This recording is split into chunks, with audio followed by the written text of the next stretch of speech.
Well, everyone, welcome to the first Creator Economy NYC event of 2026. Woo! Love to hear the energy. Love to hear the energy. What a great year 2025 was. You know, a lot of ups and downs, but big for the creator economy. It was Creator Economy NYC's best year in terms of the events that we did, the partnerships we've made, and just the amount of RSVPs and the way that this community has grown. So I just want to give a huge shout to Creator Economy NYC and all of you here tonight. Woo! All right, fantastic. So tonight we're doing something unique. Typically, if you've been to our events, we usually do a panel of some sort or a fireside chat, but we wanted to try something new. And so we kind of took, how many people here are familiar with Lectures on Tap? Yeah? Okay, amazing. So Lectures on Tap, you know, they do kind of lectures while people are in a bar, hanging out, and all that good stuff. And so we wanted to take that approach with creators. All right, to kind of three creators to talk about a topic that they're passionate about, that they want to share with you all today. And the goal is that, you know, you leave learning something tonight, that you leave with something you can take action on literally tomorrow. So all I ask throughout these sessions, they will be 15 minutes, by the way, 15 minutes max. We're going to put a timer on them. We got a little thing here that's going to keep me accountable. Just be silent in the back, be respectful. Look, folks, these are creators who are up here. We're used to being behind the camera. So to be on stage in front of 200 people it's nerve-wracking, all right?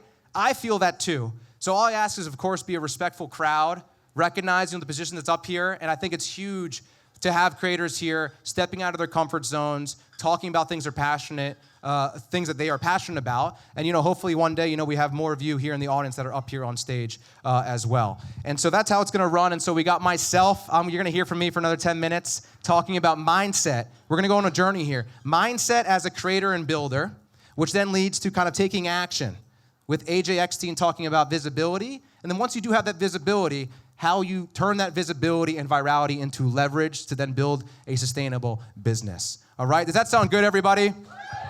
All right, fantastic. Let me just take a little sip of something here to clear my throat. Also, I can't believe I forgot.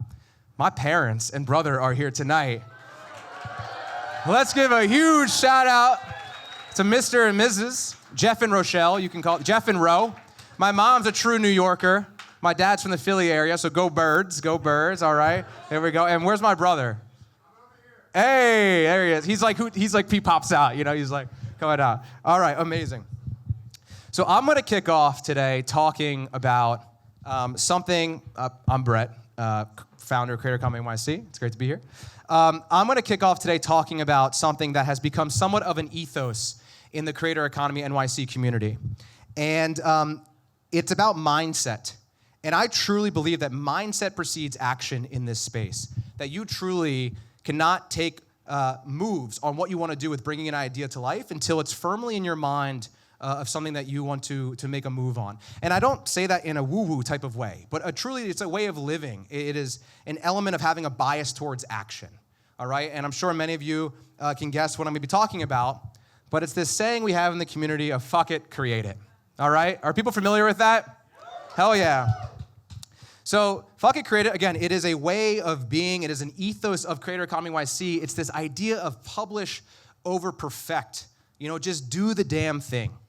And you hear all these tactics, brand partnerships, even, you know, launching something on Teachable, et cetera, et cetera. They're all amazing. It's all well and good. But like, I know for a fact you can't get there until you truly have the mindset of giving yourself that element of, hey, I'm going to do this thing. We're just going to take that small step to make it happen.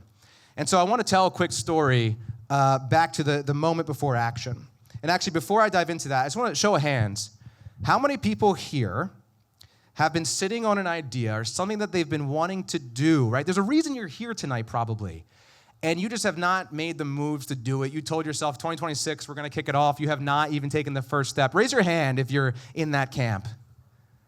I expected to see more hands. Okay, I know that some of you are lying. In fact, I've spoken to some of you who are like, I'm going to launch that newsletter, and I haven't seen shit from you, so freaking lying, all right? But I want to take y'all back to, my goal at the end of this, by the way, is that those hands that were up, they're going to be down tomorrow because you have taken action on the thing that you want to do, and I think all the talks are going to bring that together very nicely. But the moment before action, so when I moved to New York in October of 2022, I'm aging myself, man. I'm aging myself. 2022, I had this desire to want to meet people in this space. I was working for a creator startup. This is actually the journey of Creator Economy NYC, by the way. I was working for a creator startup, moved to New York City, the greatest city on earth. There we go. No offense to anyone coming from other cities, but you're here for a reason.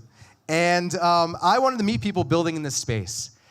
And I was sitting on the idea, and I was being bogged down with what steps do I take to make this happen? What should the branding be of this thing? What platform to use to do an invite? Do I use Eventbrite? Do I use Luma, Partiful, whatever it might be? Who am I even going to send this out to? All of these things that were holding me back. And for a while, I was like, I'm just not going to do it. But then as we started to creep into 2023, I had this overwhelming sense of just, fuck it, create it. This mindset of just do the thing. Take that one small, bold action to just create momentum that you can latch onto. And so I created the graphic, the square graphic for whatever platform I would use. I think I chose Partiful. It was the most popular at the time. I was like, I'm not going to overthink this. I created a description. This was pre-ChatGPT, by the way, so I had to write a description myself. It was really crazy. And we took those actions that then it gave me momentum to latch onto, these small, bold actions. I told myself, you're going to do this thing. Doesn't matter who you are, you're going to do this thing. No one else is doing it. And you're going to create it. And so this was the Partiful. I don't know if anyone recognizes this. Maybe Josh in the back recognizes it. This was the Partiful. The logo kind of has stuck around. I called it Creator Economy Meetup number 1. I don't even know what number this one would be. But there it is, Wednesday, January 11th. We had 38 people RSVP, which was whoa. And I think 15 or 20 showed up. It was at Hair of the Dog on the Lower East Side. It was right near my apartment. I chose the easiest thing for me. And I just made it simple to get it going. And from there, I basically set a goal to do one event a month. Just that fuck it, create it mindset of keeping it going. And now, today, how it started versus how it's going, I'm standing before you all today, all right? 200 of you, and by the way, there were 800 plus RSVPs to this thing, which is a long way from 38 RSVPs. And I don't say that for any means of bragging, but to show you the element of when you take action, what can actually happen. And I know that this is an element of hosting events, but it's the same aspect of creating content, of launching a newsletter, whatever it might be. And so, this is JT. I don't know, JT is usually at the events, but he had to tend to his kids, which is great. I can't relate. I don't have kids yet. And then that was at Shopify recently, which is fantastic. So when I think about where y'all are at, there's this element that holds us back, which comes down to permission. Throughout our lives, we've been held back by feeling like we need to be told it's time to do the thing from our parents, from our teachers, from our bosses.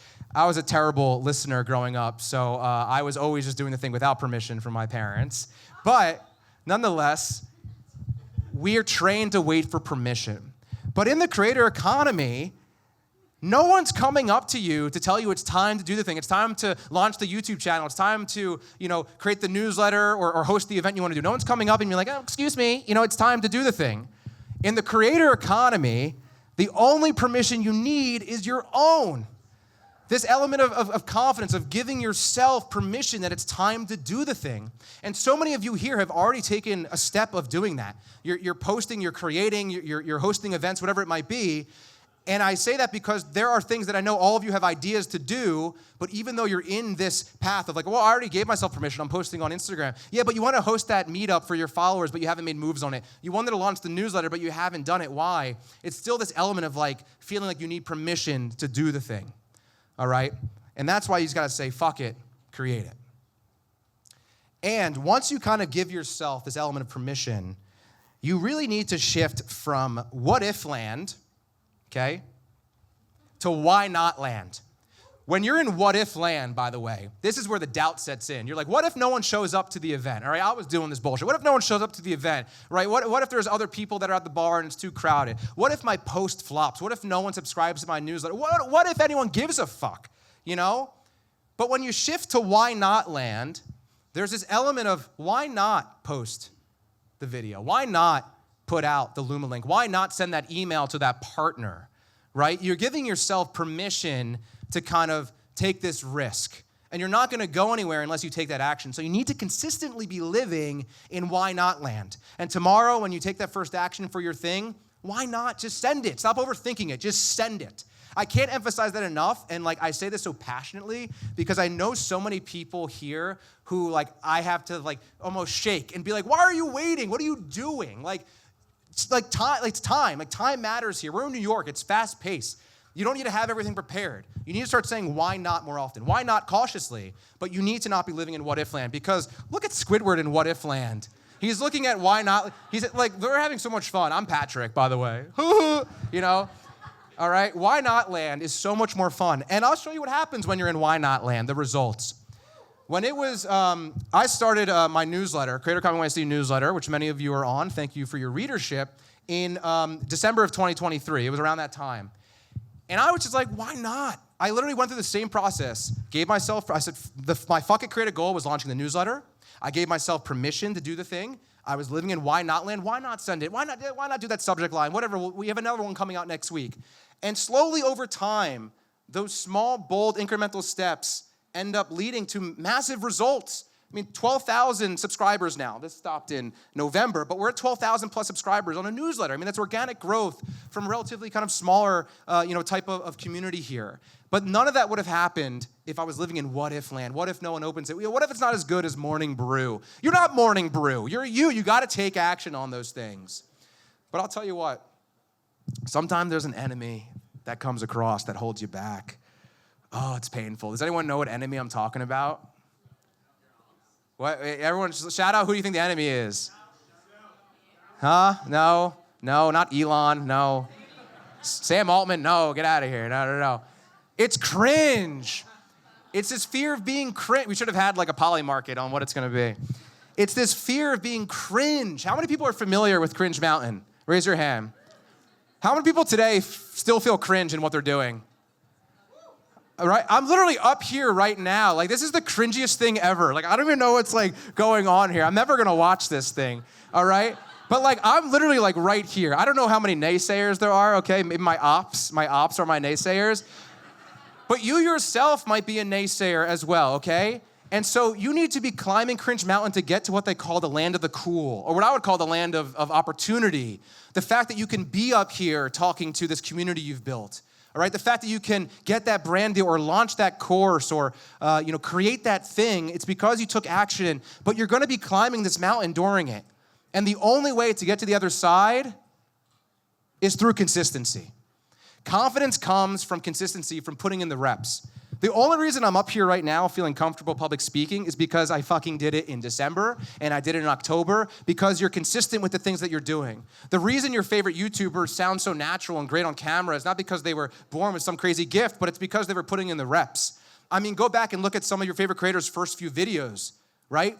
They were not as good as they are today, but the only way over Cringe Mountain to push through is through those consistent reps. And what does that look like in practice?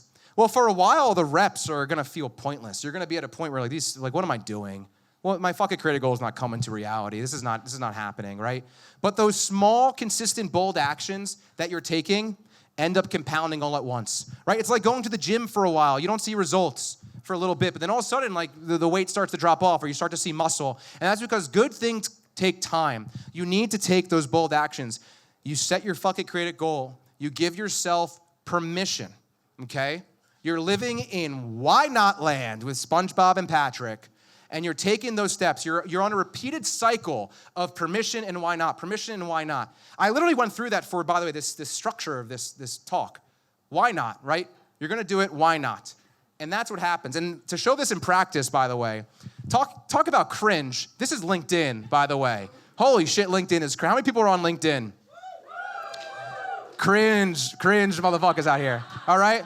For so long, I was talking into the void, all right, for a while. In fact, I think this goes further back, but this is all that I could get from LinkedIn. I need LinkedIn data people here. I need more data on this. But I, for a while, was literally this chart and was like, these reps are pointless. What am I doing? Until all of a sudden, it starts to grow. And now that number is even higher. We just crossed 12,000 on there, which is small but mighty, okay? But it all came through those small, consistent reps. And so with that, from my friend Shia LaBeouf, just fuck it, create it, all right? You gotta get out there. You gotta do the damn thing, okay? And now that we have a few minutes, each of you have a pen and paper in front of you. all right? And I hope you're feeling good. I hope you're feeling hot. I want you each to write down and devise your Fuck It, Create It manifesto. You have a minute.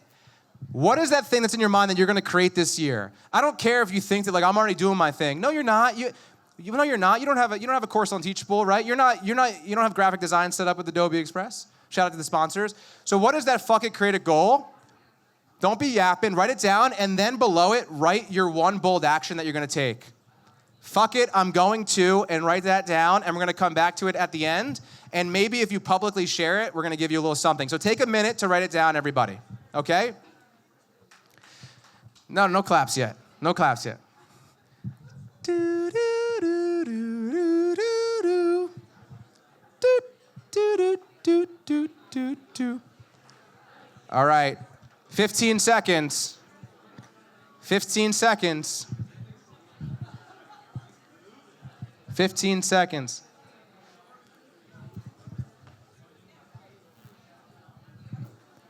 Five, 4, 3, 2, 1. All right. Thank you, everybody. Now, to close out, thank you for listening to my spiel on taking action. I'm excited to see everything y'all create. I do want to put up here, Fuck It, Create It, and what I shared is part of a larger module and kind of workbook that genuinely can help you keep accountable. And if you scan this, you can get it at a special price for everyone that's here. This goes to support me, it supports the community, and I think you'll find it very valuable. There are many creators in this room who have gone through it and have had great feedback. I think you'll really enjoy it. This was just an abridged version of hearing it live from me, but scan this here or I'll send it afterwards, and I am excited to see what y'all Fuck It, Create. And thank you so much for listening to my TED Talk. Appreciate it. Thank you.